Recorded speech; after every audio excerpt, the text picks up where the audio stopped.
Dear Hannah, I've been doing a lot of running lately. It's an excellent way to stay in shape, obviously, but that's not really why I do it. Mostly, I just like the fresh air and the freedom, you know? It gives me time to think. An hour or so with only my MP3 player and the payment for company can really put those office blues and relationship issues in perspective, like it seems a whole world away. Not that it's an avoidance tactic either.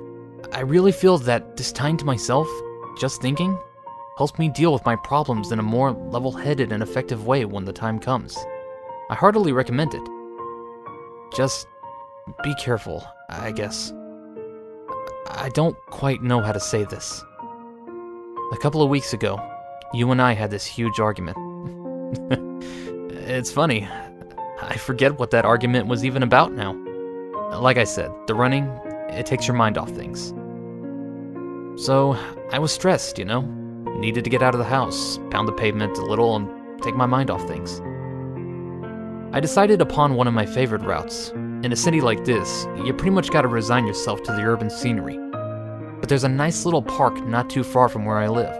You know the one, I'm sure we've been there once or twice. Ordinarily, I'd avoid the park after sundown, just common sense really.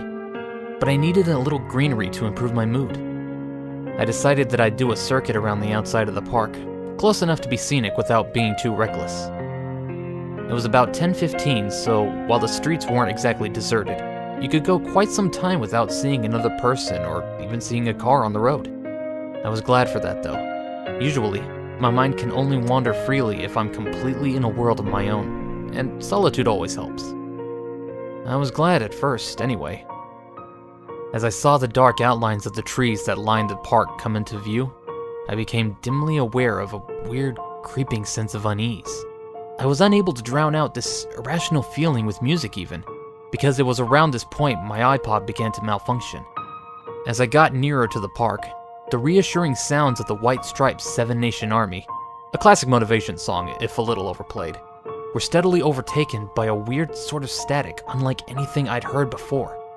It almost sounded like a quiet but persistent cacophony of voices speaking or laughing but mingled together so as to create a single unintelligible sound. I made a note that I had one more thing to deal with tomorrow. Creepy as the sound had been, a broken iPod made me all the more determined to calm my frustrations with a nice long run. Still, I was starting to wish that there had been a few more people around, or that it was a little lighter out. It would have been better even if the moon weren't hidden behind a dark, foreboding cloak of cloud. But I pushed on. Well, what's the worst that could happen, right? Well, I'll tell you. As I began my circuit around the outside of the park's 3-foot metal fence, the large central field came into view through a break in the tree line. In the day, the field would be occupied predominantly by people playing sports, football, frisbee, running like myself, or whatever. Obviously, that was not the case at night, but neither was the field empty. A muffled cry drew my attention to the figure. No, 2 figures near the center of the field. One is holding the other as though in an embrace. In fact, it seemed at first they were kissing, or possibly that the larger one was nuzzling the smaller one's neck. Seemed an odd time and place for romance, but I kept on running. It was no business of mine. On the field, the larger figure suddenly jerked its head up away from the kiss? I was becoming less sure. It released the second figure who seemed to be falling to the ground, but the view was obscured by trees as I ran. At this time, I felt no need to stop and watch. The scene had increased my sense of unease, but I was still able to convince myself it was just a couple weirdos making out in the park. As the trees thinned out, however, my illusions were swiftly shattered. The second figure was indeed lying on the ground now, and the second was crouched over it. This stopped me in my tracks. Though it was difficult to see in the dark, I still wasn't totally convinced that I wasn't accidentally peeping on someone's weird outdoor sexcapade. But then that moon that I had been wishing for earlier came out.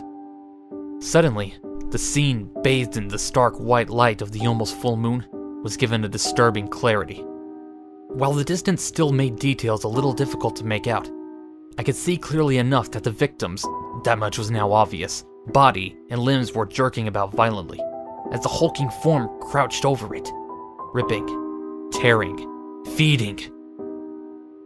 The moonlight must have illuminated me too, because the thing in the field suddenly stopped and looked directly at me. I wasted only a second of standing there, panic-struck, but that second will haunt me as long as I live. The two eyes, which I couldn't possibly have seen from where I was, even if they were glowing, which seems impossible, burned into me. I could feel it looking at me. No, it wasn't just that. I could feel it smiling at me. With huge, jagged, uneven teeth crammed haphazardly into a maw still bloody and red from its latest meal, it smiled. I knew that much. I didn't see it. I sure as fuck didn't imagine it. I just knew. Then I ran. The road I had been on ran parallel to the park, and there were a few turning points along its length, so I knew I had a long way to go before I'd actually be putting distance between myself and the thing. I chanced a couple of glances at the field as I raced down the middle of the deserted road, moving faster than I'd ever thought possible, even as an experienced runner. There was the victim, left sprawled clearly on the grass. No sign of the thing. I looked back to where I was headed, and there the fucker was, perched languidly, mockingly on a streetlight right in my way. How was it so fast? This was my first good look at the thing.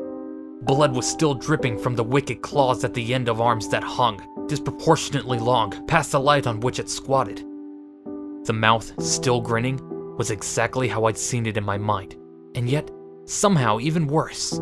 It covered a large amount of the creature's face, more that seemed biologically possible. The eyes glowed with a faint red intensity. Overall, the thing put me in mind of some kind of giant, emaciated monkey or deformed, hairy man. I was trapped there. There was just no way to outrun this thing. I wasn't even sure I could start running. Up close, the thing's gaze was hypnotic. My limbs felt heavy. My eyes began to burn. I just wanted it to be over. Slowly, a loud rushing sound filled my ears. Suddenly, the thing hopped nimbly from the light into a nearby tree, disappearing from sight. It was gone, but I felt heady.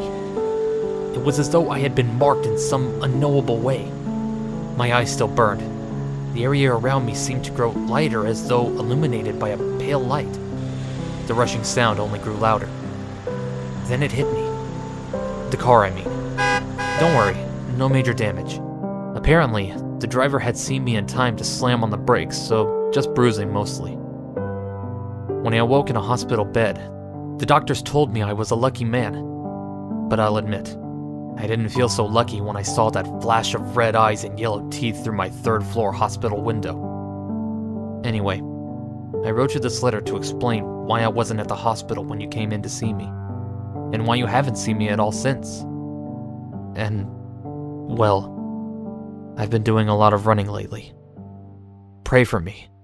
Love, John.